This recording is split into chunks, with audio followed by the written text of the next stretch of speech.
Hey, what's going on, guys? So now we're going to be taking a look at the process of not only using one of the default built-in LUTs and looks that Premiere Pro actually offer you to use, like this Fuji Eterna 250D, but also the process of actually importing our own custom LUTs/looks. So, same thing as usual, if you guys go up to the resources section, you can actually download yourself a custom LUT that I've uploaded there for us to go through, and I want you to download that, put that in a secure location, come back to this right now at this point in the video, and let's together go ahead and turn that default look to none, hence taking off our basic color grade preset, aka LUT, that we've actually put on there in the first place. And the actual process of importing a custom LUT and then tweaking it further is an extremely simple process. I'll tell you that right now. And the process is going to be a very basic one that literally consists of about, let's say, 2 or 3 clicks. And the way we would actually start this process, guys, is go up here to the Creative tab in the Lumetri color panel of the Adobe Premiere Pro Color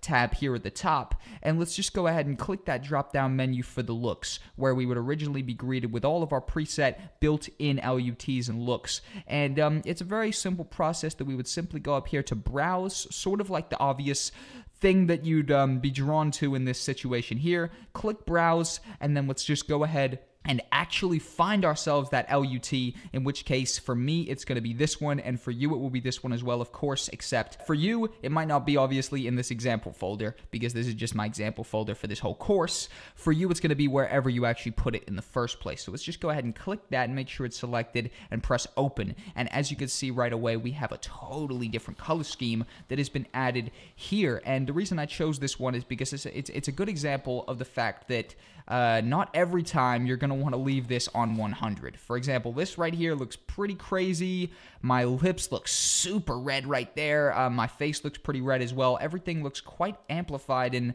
sort of not super realistic unless we're going for like a crazy autumn theme here. So what I would actually direct your attention to now is the intensity. And the intensity for me on a color grade like this, I would probably bring it down to about 50, but there's no set adjustment to do to it. It's just whatever starts looking nice. But instantly here, we could see this grade is starting to look quite nice, but we could even get away with maybe bringing that up a little bit, up a few points. And overall, I just want you guys to tweak this with me now to make your image look good. So for me, I'm going to bring it down to about 70.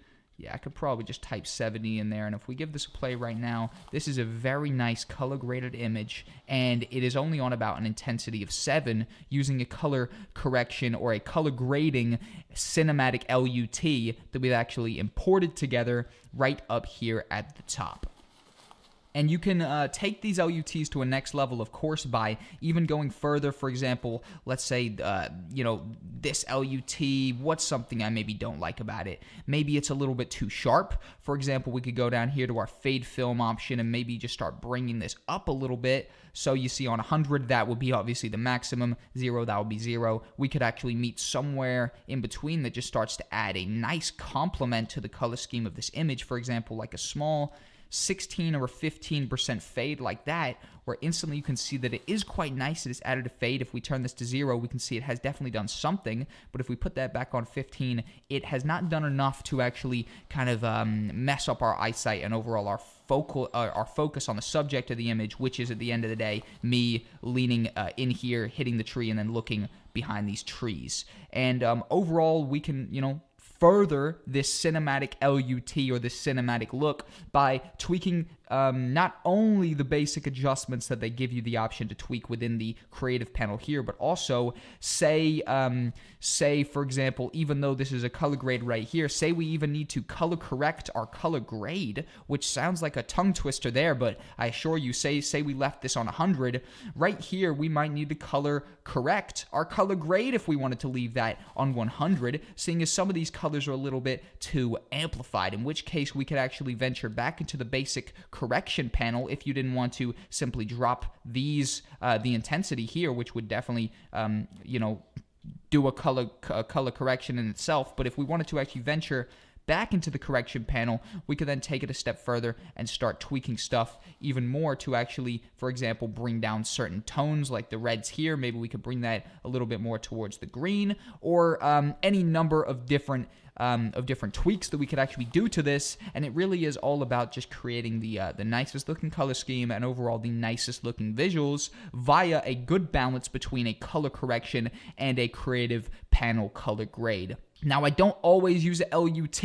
However, I thought this was a great, simple way to jump out in terms of getting you guys a nice understanding and a feeling for color grading and color correction before we move on to a more customizable and a less pre-made version of color grading. And I would definitely be talking about the curves panel and how to actually use this in an effective way using something I like to call the S strategy. So without further ado, let's move on with the course.